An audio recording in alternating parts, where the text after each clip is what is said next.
Assalamu alaikum. This is not Musa. He's just completed his Hajj and he's still there. May Allah accept it. I'm Hamza Tzortzis. This is Imran Hussein. You're watching Rerouted, and this is what's coming up next. This is really deep, bro. We're getting really deep right away, subhanAllah. You know, everyone gets Musa and I get you for some reason. How do I deal with this? For those 3 or 4 hours in the evening, I would just be happy. You know, I'll be relieved. The relief of not experiencing those thoughts was just amazing. What, you drink alone? Yeah. I wasn't a social drinker. For me, I got to the point which is dangerous, which I would look forward to the evening to just drink and get away from these thoughts and feelings. And I'm just calling out to something out the window, you know, obviously not literally out the window, but beyond that. And I'm just asking, I'm saying, why me? And I'm really angry, you know, and I'm asking to show me the way, right? Obviously, I'm under the influence. I don't remember exactly what I was saying. And then the amazing thing is, bro, subhanAllah, you know, I still remember within a couple of days of that event, things started to happen in my life where it's like a domino effect. Things started to fall in place. There was a period in there as well where, and just to clarify, because some people might say, oh, you were born Muslim and therefore you incline towards Islam. No, there's a period, bro, I would go outside at night when no one would be around, like 10, 11 o'clock at night. And I would go outside churches and I'll go outside certain other religious buildings, and I would just call out to God and say, look, I need a solution. What do I do? Where do I go from here? You know, what's my solution? How do I fix this? Imran Hussein. Assalamu alaikum. My beloved brother. How are you, bro? Assalamu alaikum. Wa alaikum salam wa rahmatullah. How are you? Very good, bro. How are you? Good to see you.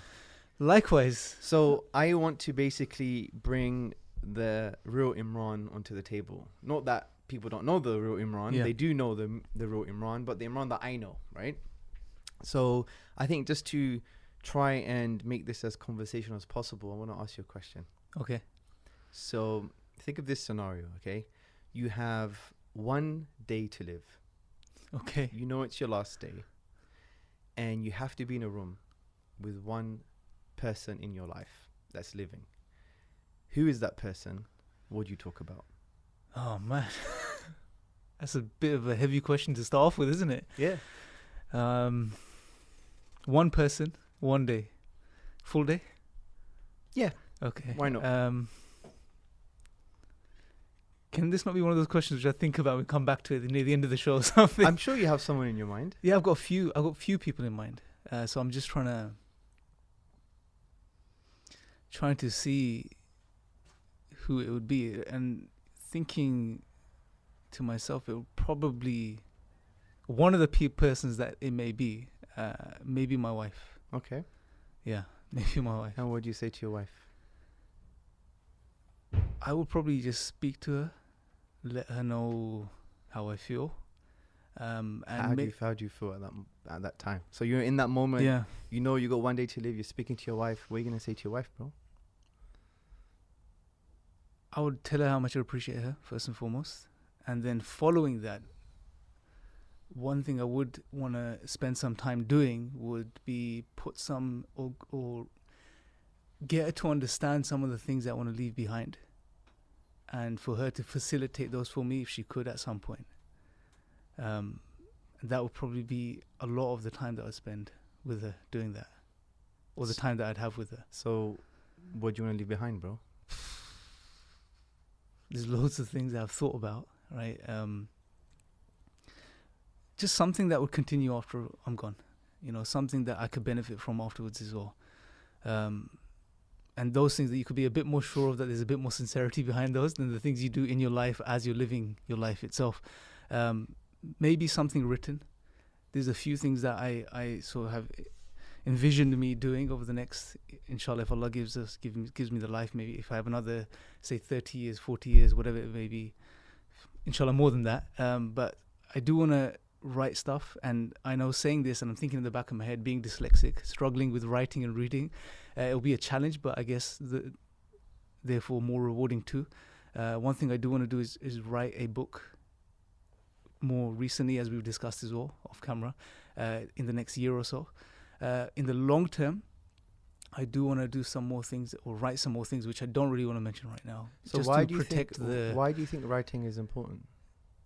Because it continues. right? So, for example, a lot of the people that I've been inspired by, that I've looked up to, you know, I've not seen videos of them. I've not seen audio recordings of them, because those things never existed then, right? I've heard from them through their writing. You know, I've experienced them. I've got to know them through their writing, which is really powerful from that perspective. And also, you even notice it today. Although videos are, you can do videos now. They don't last. Even on YouTube, they don't last. After a couple of years, the quality degrades, and before you know, it's lost somewhere in the recesses of YouTube. But writing, it's there. It's like you know, a book. yeah. A book's battery doesn't die. It doesn't die, and it's starting to get popular again. You know, surprisingly, although you have so many different mediums, writing still, you know, it's there. And to be honest, those people, for example, that write against Islam, they're writing.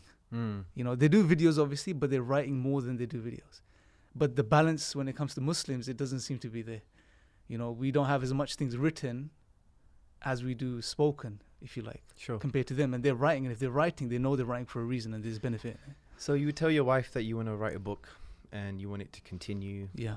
So what's this book about, bro? So this initial book, one of the books that I do want to work on in the next year or so, inshallah, is a book through which I share my experiences, things that I've gone through, and how they may relate to people that may call themselves atheists today, may call themselves agnostic, may call themselves unbelievers, whatever label they may want to give themselves, but whoever is living a life in the absence of God, to speak to those people and to sort of relate to them, and to maybe share some things which I've been able to figure out and work out, which they may not have worked out until now. Okay, so let's summarize this journey then. Yeah. Take me to the start of your book. Where do you think it's going to start? It'll probably start where basically I feel my personal journey started with Islam, or even prior to that, which was when the realization hits you that you're alive and you're going to die. Okay, and you're not here how old forever. were you? Early teens, bro. Teens. Yeah, Okay. early teens. So let's bring you back. So Imran, early teens. Yeah. You're doing your normal routine. If you had a routine, say you wake up, look at yourself now. How do you feel? What's going on? Talk to us. This is really deep, bro. We're getting really deep right away, subhanAllah. You know, everyone gets Musa and I get you for some reason. How do I deal with this now? Okay, so going back, see, look, one of the things I struggled with, and I believe a lot of people struggle with, or people that question these things, and everyone asks these questions at some point in their life, but some people, it hits them early on, which is to do with, why am I here? You know, when you realize you are not immortal, that you're mortal and you're going to die. Yep. That doesn't sit well with human nature, because there's a part of us that wants to live on forever. You know, it's a part of our nature, what we call the fitrah, I would say, even to an extent. And when you realize you're going to die, that hits you like a ton of bricks when the first time that occurs to you. And some people are good at brushing it away. Some people aren't so good at doing that. I couldn't brush it away. You know, I was fixated on it, and I couldn't stop thinking about it. And as soon as you realize you're going to die, then you naturally realize, okay, you go through the thinking process of thinking, okay, well, why am I here?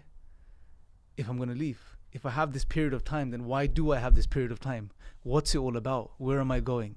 You know. So in that process, how were you feeling? So it hits you for the first time. And it hits you, yeah. You realize that you're going to face a personal apocalypse. Well, you do, right? as soon as it does. And then what happens? You get anxious, you get depressed, you know, some people may feel suicidal. So you're saying to me you were depressed and anxious? Yeah, I went through several years of my life struggling with anxiety, with depression. It was an existential type. I'm not saying that all anxieties and depressions are related to this type of stuff. Sure. No, many people have it, you know, there could be medical reasons, X, Y, and Z. But for me personally, it was to do with these existential questions. Who am I? Why am I here? If I'm going to die, what's it all about? So how do you deal with it? You don't know how to deal with it initially.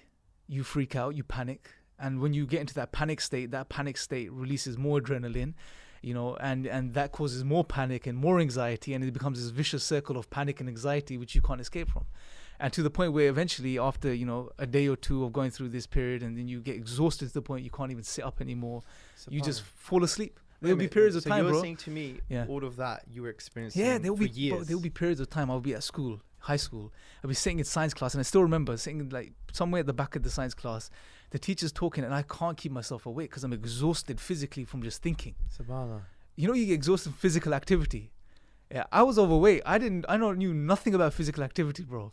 I would just sit there, eat my food, watch, go online, watch some videos, read maybe every now and then, and that would be my activity. You don't get exhausted by those things, but I was exhausted by just thinking about. But surely there was a way of trying to cope with that. How did you? What did you go to basically try and cope with the anxiety? Human instinct is I want to find a solution. Okay. And I want to look for a way out. So, initially there's that panic stage and you don't know what to do. But then you realize, okay, I'm not dead. It's not killing me. But I don't want to live with this. So I need to figure this out. So obviously I went through sort of a period of several years where I was trying to sort of look at options, alternatives, things to get rid of this, right? I had an inclination that medicine was not going to do the trick. But I couldn't help but resort to it at a point or try it at a point because I was just getting exhausted. I couldn't find a way. Tried the medication, the antidepressants and stuff, but they didn't really work. So I came off them after a very short period of time. I didn't stay on them. So I carried on looking. So I tried many different things and avenues to try to figure things out. Such as? Well, there's a whole spectrum. So I went down the route of trying certain substances. Maybe this will benefit someone, so I mention it. I tried alcohol at a point. For me, that was dangerous because it worked well for me, right? So I wasn't a social drinker. What do you mean by well? Meaning, whenever I would be under the influence, and I'm sure many people experience this, you lose the sort of notion of anxiety and sort of deep thinking. It's all about the moment. You're in the present. You're relaxed. You're happy. And it just gets rid of those thoughts and feelings for a while. So it's a patch.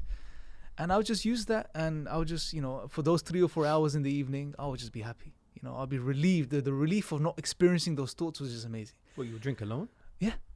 I wasn't a social drinker. For me, I got to the point which is dangerous, which I would look forward to the evening to just drink and get away from these thoughts and feelings. But at the end of the night, when that starts wearing off, and that first thought it creeps through and hits you again, and you're like, that feeling you get then of like, oh my God, I've tried another thing and it's not worked. That's even more dangerous, because what happens is when you go through something, you have a list of options, possible solutions you can have to resolve that. But as you start working through those solutions, they don't work. Eventually, that list of solutions gets smaller and smaller and smaller. And that makes you more and more anxious because you realize, okay, I'm going to get to the point where I'm going to have nothing left to try. And then I'm going to be in trouble. So that sort of crutch. So how long did that go for, the kind of well, I started taking through things. Okay. Drinking I knew was a temporary solution. It wasn't helping, right?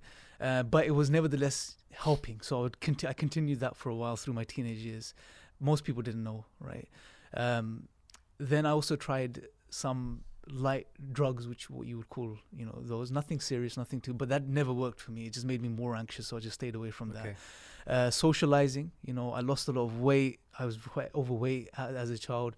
Lost a lot of weight. Got involved in the social circles, partying, all of this type of stuff. That didn't help, right? Because eventually, the feelings and thoughts hit me, and they hit me harder than ever before. And they will come in waves. Sometimes months will go by, sometimes weeks will go by, sometimes days will go by, and it will come back, and it will come back, and it will come back. And it's almost like getting punched in the face over and over again. You can only take so much, right? And eventually I got to the point, I think it was in my early 20s, maybe 2021, where 22, something like that, where I got to the point with all of those possible crutches and solutions run out. And then I was like, I don't know what to do now. From a material perspective, worldly perspective, there's nothing left that can help me now. And then I'm thinking, where do I go from here? And what we talk about in our courses about triggering the fitrah, the nature inside the human being. I got to the point where something inside me just screamed out and told me that your solution is not going to be in the physical world. Your solution is what we call metaphysical, beyond the physical, right? And just to give a bit of my background, bro, because you know what happens, bro? Whenever I make videos on existential things online, atheists get really cheesed off from the perspective, why are you talking about it? Why don't you ask atheists? Why don't you ask how we feel? And I've spoken to atheists about this, but the reason I speak about this... You were there? Yeah, I was there. I lived it. You may not categorize me as the typical atheist, which says, oh, I have hatred towards God and I don't like God and I don't believe in God and I'm a naturalist. No, I was indifferent to the question of God or the idea of God. Well, God exists. like many atheists, to be honest. Yeah. They're indifferent. I They're don't care. agnostic. Yeah, I absolutely. live my life. I'm here. It's a physical world. I'm doing my thing, and that's it. But at that point, when I got to the point where I ran out of options, I was like, okay, I just knew inside that the solution was beyond that bridge of material. Didn't you try counseling at some point? Yeah, along the way as well. Didn't help because Okay. people, they just didn't get. I was the questions they would ask and the things they would say. I just realized, okay, these guys don't know what I'm going through. They Okay. can't help me. And I was like that. I don't like wasting time. If I know the solution is not going to work and I'm sure of it, I'm going to move on. I'm not going to waste time there. It could be a problem as well because some people, you don't give things enough time to let them, that's actually one of the problems I experience with reading as well. If I don't get something in the book and I don't like it, I'll just leave it and move on. But anyway, but that was what I would do. So now you're moving into the metaphysical, spiritual Yeah. solutions. What's your journey now? Well, I remember one night distinctly. I'm sitting in my room and I'm under the influence of alcohol, right? And I'm sitting there and I'm looking out the window and I'm thinking, I'm not even thinking at that point. And I just look out the window and I just scream out and I say, look, if you're there, why the hell am I going through this? Really? Why in the world are you putting me through this? I don't know who I'm speaking to, right? All I know is my family's, from Pakistan. They're Muslim. Don't know what that means, right? We fast. They fast. Muslims fast in Ramadan and pray Jummah on Fridays. If you can get away with it, you can get away with it, and you don't go. That's all I know. And I'm just calling out to something out the window, obviously not literally out the window, but beyond that. And I'm just asking. I'm saying, why me? And I'm really angry, and I'm asking to show me the way, right? Obviously, I'm under the influence. I don't remember exactly what I was saying. And then the amazing thing is, bro, subhanAllah, I still remember within a couple of days of that event, things started to happen in my life where it's like a domino effect. Things started to fall in place.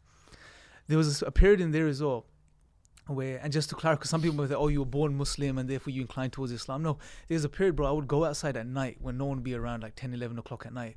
And I would go outside churches and I'll go outside certain other religious buildings and I would just call out to God, say, look, I need a solution. What do I do? Where do I go from here? What's my solution? How do I fix this? And then eventually, I started to look into religion and one thing after another, and I got to the point where one day I was sitting down and I picked up a copy of the Qur'an and I was reading it. I think it was a Yusuf Ali translation. Don't remember exactly. And it was in the tafsir, in the commentary of, I think it was Surah Al-Nas, if I'm not mistaken. It was in the commentary of that where there was a statement that was made there that just like at the darkest point of night, the first rays of light break through, like at the most darkest point, the first rays of light come through and they break that darkness, they tear through that darkness.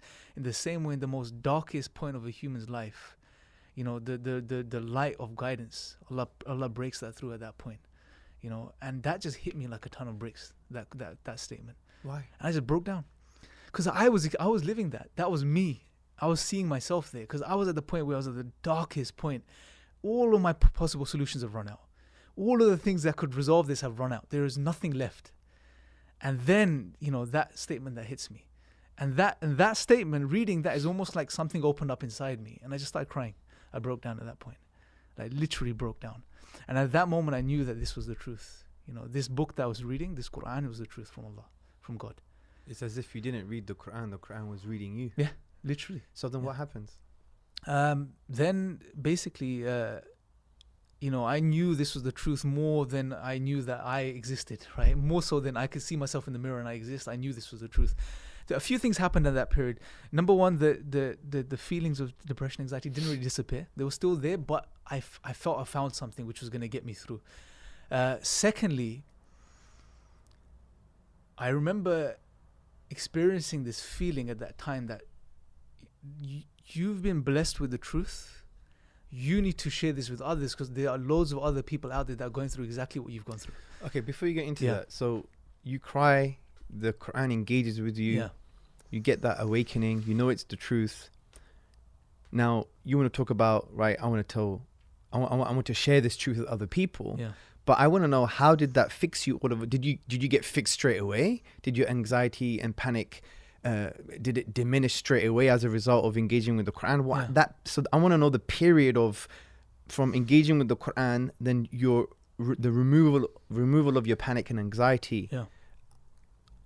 what was happening there? So I'm trying to learn as much as I can, right? So there's two things going on inside me right now. There's an element which is found this type of peace and tranquility I can't explain. Was that immediate? Yeah, the piece of the puzzle, like there was almost like, when you're making a puzzle and there's this one last piece or two pieces left and you fit them in, and that satisfaction you get that it fits. It's a perfect fit. Wait, let me just get this straight, just for the listeners. So you've got panic and anxiety for years. Yeah. You've tried still alcohol and drugs Yeah. and all of these things. Yeah. You still have panic and anxiety. Then you engage with the Qur'an. Yeah. Then you immediately know it's the truth. Yeah. Now, does your panic and anxiety diminish at that point? Well, I mean, I know it when I encounter that part of the Qur'an. So I'm reading it. I'm feeling, okay, there's something here because I continue to read it. But then at one point, something hits me and it just opens me up, right? Like nothing else. And then basically your life changed from that moment. It's changed, but the panic and anxiety is still there. Okay. Right. So to a lesser degree, or to a lesser degree, because now there's this other element of me which has found something which has found the truth. Right. I know it's the truth. It's very hard to explain it because we grow up in a world, bro, in an environment which teaches us to think that seeing is believing. If you cannot rationally justify something, it's not true. If you cannot empirically justify something, it's not true.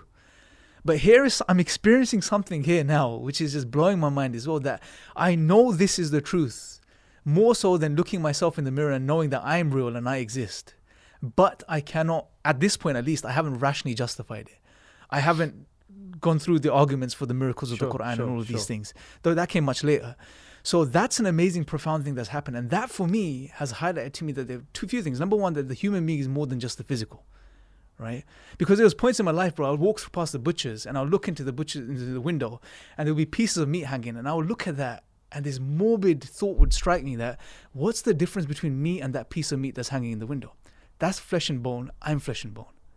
What's the difference? Just a different rearrangement. Yeah, literally. There's no difference. You skin me, it's the same thing, just in a different form, right?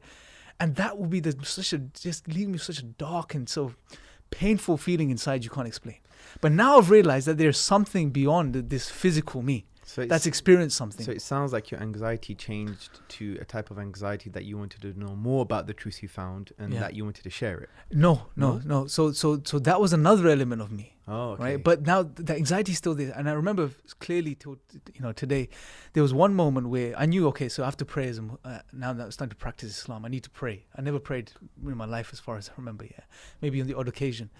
I read the Qur'an when I was a child, but I never, obviously typical Pakistani family system, right? You go to the madrasa, you read the Qur'an and that's it. So I remember I started praying and there was one day I fell in prostration. That's probably the most sincere prostration I've probably made ever, right? And I pray that I can make more of those. But I fell into prostration and I asked God, I said, look, please take this anxiety and depression away from me. Only you can take this away from me. And I was sure of that at the time because nothing else could. I couldn't.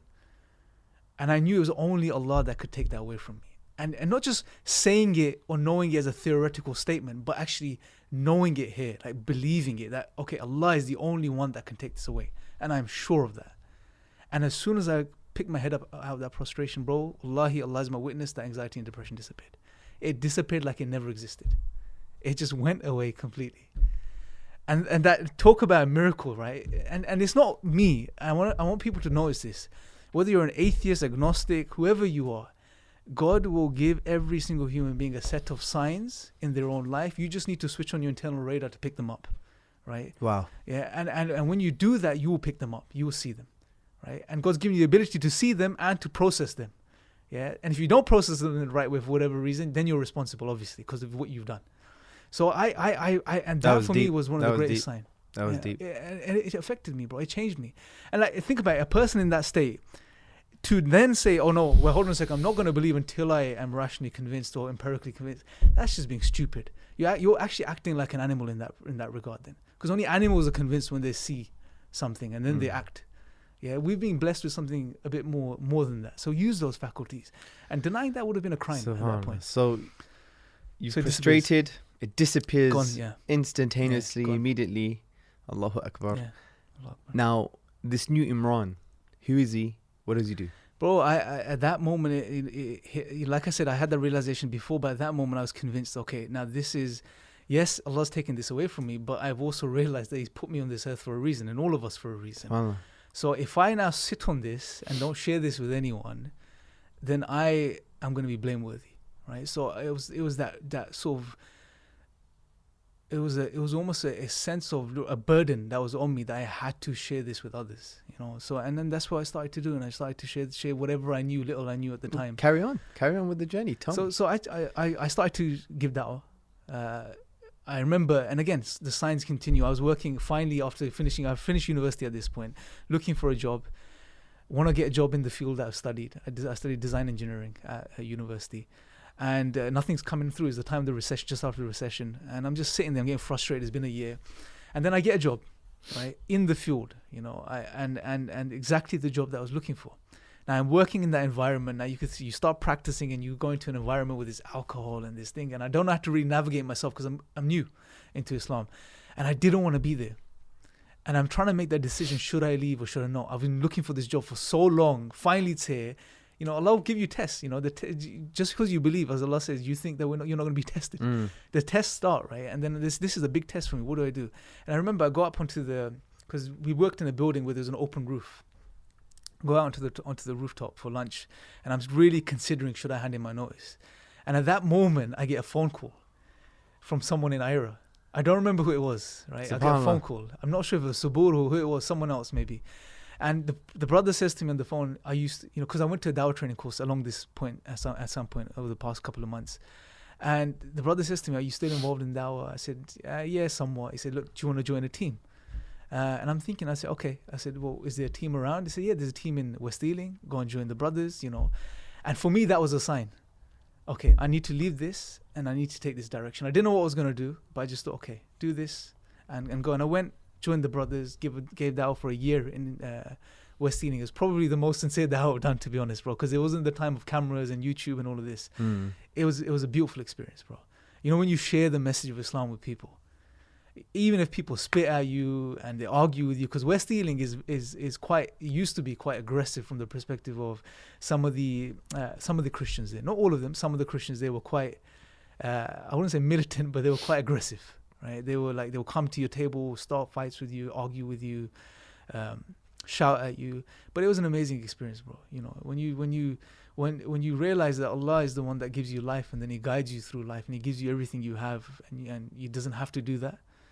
And then He gives you an opportunity for you to now earn more reward by sharing that message and bringing other people to the truth. That, you know, you would take. Look at what the companions went through, bro. So, like us just taking a few swear words and people shouting down at you is nothing. Absolutely. So you're giving da'wah for about a year on the da'wah table in East Ealing? West Ealing. West Ealing. And then what happens next? So, subhanAllah, so I'm giving da'wah, everything is, alhamdulillah, it's going well. And then I get, Sabur contacts me, right? Because we did a Christmas da'wah day in London, me and brother Ni'matullah. And we did a Christmas da'wah day, and Sabur contacts me because he saw me in a video. I did a little reminder in that video, and he's chasing me, and I'm trying to avoid him. Because I'm happy doing what I'm doing there. And now I'm not blaming Sabur for taking me out of that environment, right? Allah decrees everything. So he contacts me, finally we get in touch. He invites me to an event that you were doing, and I think it was in Queen Mary University in London, where you did the Eternal Challenge. I come there, I meet Sabur for the first time, I meet you. I met you actually before as well, bro, and you don't remember. I met you in the Dawah training course in, what university was it? This is a university in London. And you did a Dawah training course Kingston. Kingston University. Yeah, you came in late. Salim Chat guy did the Dawah training. You just walked in your thobe, bouncing around. Had a thobe on? You were wearing a thobe, bro. Oh dear. Yeah, tight, nice. Was that nice to you? Was that nice to you? Okay, Yeah, let's move on. I remember one thing. I remember you asked a question. I answered it, and you were quite happy with the answer. And then I followed you out to the car because I was trying to talk to you, but you were a bit busy. But you did speak to me, alhamdulillah. And I remember thinking to myself, because you were one of the first guys I watched talking about the whole rational side of Islam, and that gave me another element. You know, I was thinking, subhanAllah, Islam is, you know, so comprehensive that yes, it has that spiritual truth, and that's sufficient, but it also has that rational dimension, you know, which will satisfy. And Islam's timeless, and it has what the people of this time need too. So I was impressed by the content, right, of what you were saying. And I wanted to sort of do what you were doing. And I remember making a dua inside that I want to do this. And I remember, subhanAllah, the first dawah training course I gave, guess what university was at? Kingston. Kingston University. No way. Yeah, the first dawah Allahu training course I Akbar. did, subhanAllah. I think it's a few Really? years later, yeah. SubhanAllah. And just the way Allah works, subhanAllah, and the way He plans things. So, where was I? Sabur, he calls Sabur, you. he called me, got in touch, came to the Eternal Challenge event, and then me and him got to know each other. We got quite close, and you know, at that point, Sabur is a strategic thinker, mashallah. Yeah, he's brilliant. Now, he had a vision. He wanted to start doing videos online, and because he knew there was things, Islam was being attacked, and people were saying things about Islam which weren't true and making things up. And Muslims were just starting to get on YouTube. There was you and Adnan, but there was nothing else after that. Yes, it was like yes. a void. So we started to do videos. We started to do the ODM videos. ODM started to get popular. Right? The London Dawah movement. London Dawah movement really picked up. And you know, we were going Speaker's Corner, putting out videos. No one was really doing videos in Speaker's Corner that much then as well. So we're probably to blame for some of the stuff that comes out from there today. But so we started doing that. And at that point, I you know, another test, the trial that happened, and which was, fame can get to the best of us, bro.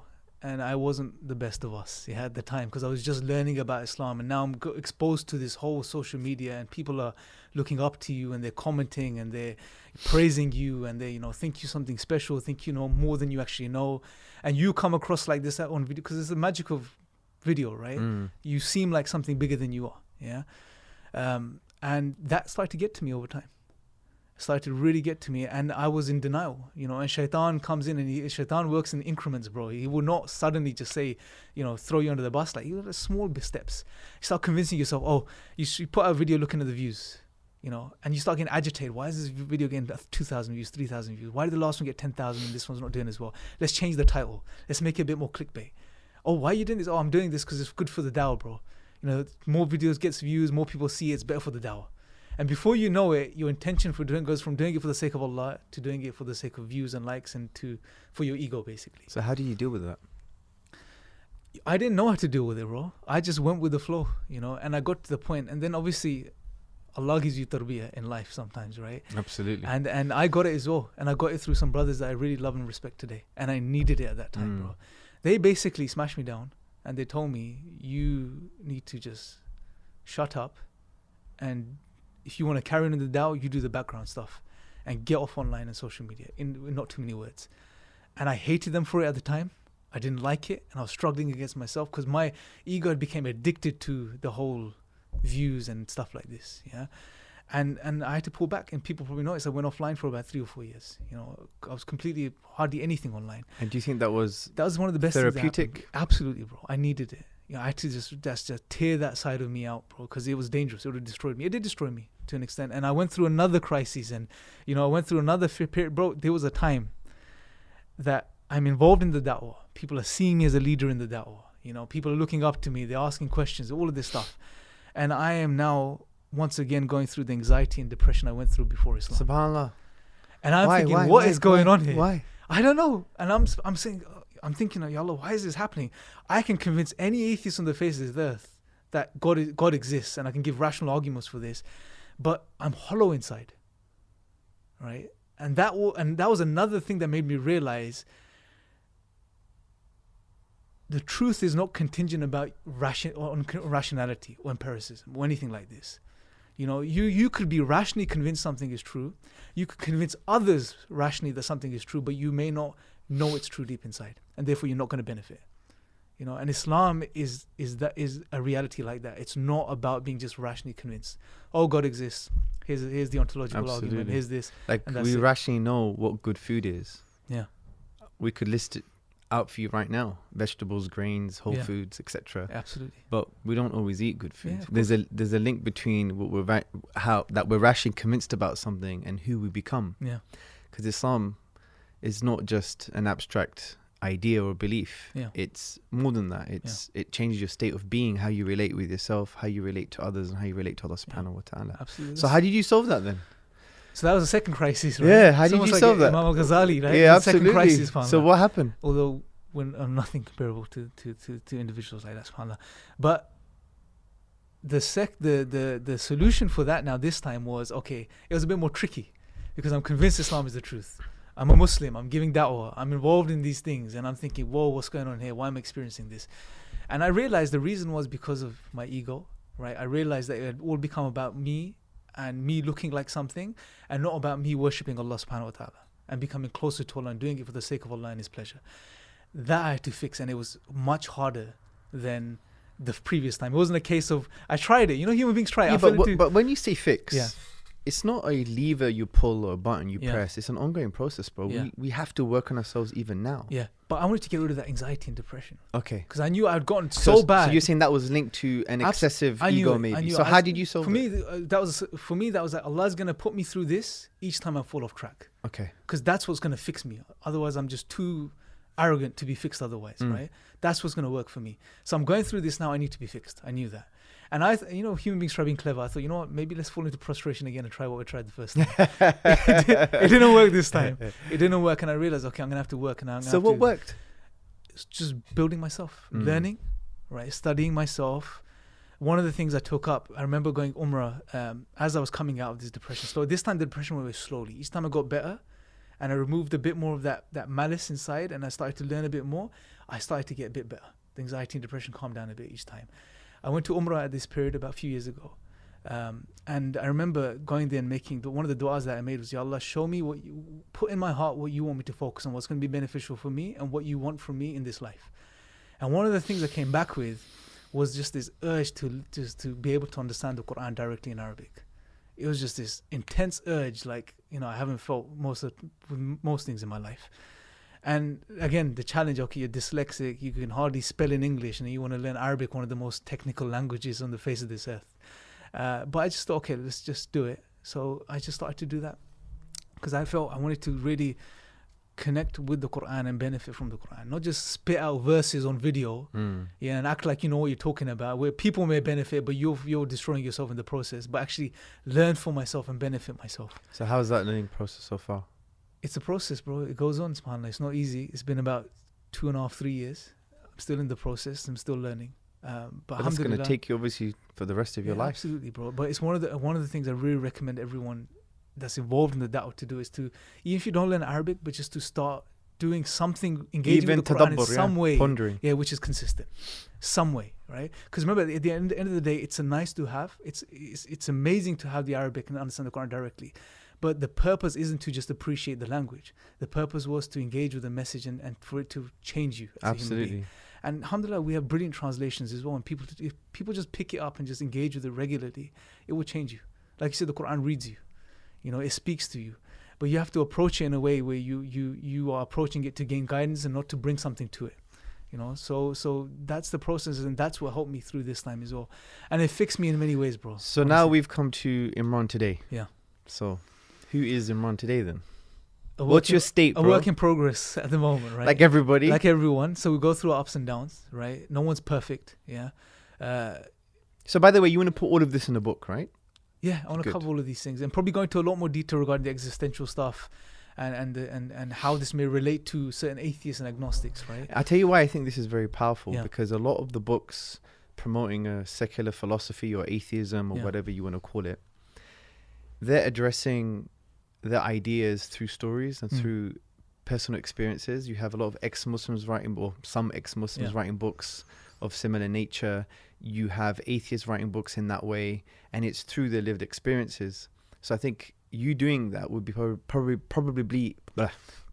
be the first Muslim in the English language articulating the veracity of Islam spiritually and rationally through your lived experience in a powerful way. Inshallah. Yeah.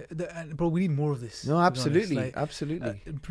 Pick up most atheist books these days, right? Whether it's by Dawkins, Ali Rizvi is a atheist Muslim.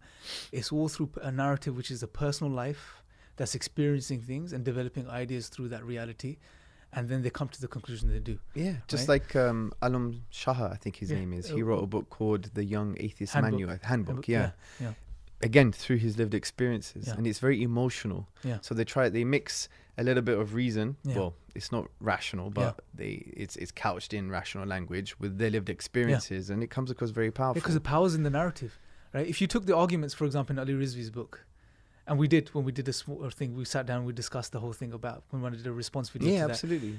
If you take just the arguments, I mean, they're easily dealt with. There's not much there. No, there isn't. But the power is in the story, in the narrative. Absolutely. There's parts, bro, I'll be honest, I was reading his book and I was thinking, I was relating to him. I was experiencing what he's going through, So, and I mentioned that in the video as well. And that's why I specifically focused on the problem of evil, because that seemed to be the main thing that affected him. Yeah, absolutely. So it's powerful from that perspective. And hopefully, it will benefit, those individuals who may call themselves atheists or irreligious. Well, I really can't wait until you finish it. that. I know it will take some time, but I think it's going to be a brilliant project, and Allah make it a huge success. Inshallah. So I have another question, Yes. which relates to the first question. Yep. So the first question was about, if you had one day to live and you're in a room, you had to pick one person, who would it be and what would you say? Now, go back to the minute you realize that, you're alive, you're conscious, you're a human being. Basically, maybe you're an 8 or 7 year old. I want you to speak to Imran when he's 8 years old. So you were to meet him in this room right now. I want you to tell him 3 things. I've thought about this, Rob. I thought about it from the perspective of my daughter. Yeah. SubhanAllah. Because I'm afraid for her. As one of the main things that I'm fearful of is that she doesn't get the right tools to be able to process reality. Because she's also going to get to the age where she has these thoughts and questions about life and existence. And she's also going to get to the age where she realizes that she's also going to one day die like all of us, right? I didn't have those tools at the time, So one of the things I would tell her, and me by extension, if I was to talk to myself at that age, would be, number one, don't fall for the world and what it teaches you, or how it teaches you to think, right? Because and it's unfortunate, bro, because we've been taught to think in a certain way, which is destroying us in this world, and it's going to destroy us in the next. And people are falling into it head over heels completely, right? So give her the right tools, and also just get her to have a connection with the Book of Allah. Because if you're connected to, if you've got that handhold, if you've got that rope and you're holding on to that, there is literally, you can weather any storm, you can get through any situation in life. But you have to give Allah's words that respect. You can't just see it as a book you're going to put on a shelf and make it look nice, or just recite and learn how to recite. You have to engage with its meanings and learn it. So that's one thing. That's probably the main thing I would tell anyone. Who, if you're at a young age or an old age, just start to engage with the Book of Allah. Related to that question, so you were talking about your daughter. So your parents, going back into your anxiety and panic. Yeah. What was the kind of relationship with your parents, or how did your parents help you along the way? I didn't tell them initially. I tried to just deal with it, because all parents know, surely. Yeah, my parents figured out something wasn't right. Yeah. Although I was good at keeping it in and not making it known, but my dad really helped me through that situation a lot. Wow. Right. So he would take me to the counseling sessions. He would get advice of people.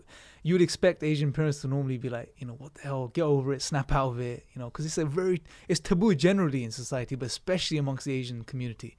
Depression, anxiety, psychological issues and things is very taboo, right? So he really was supportive. He really helped me through that a lot, right? So he, I couldn't be more grateful for what he did at that time. And I pray that Allah gives everyone, parents that are supportive, and we become supportive parents of our kids too, inshallah. But yeah, they were very good, very supportive. And how's your relation with your parents now?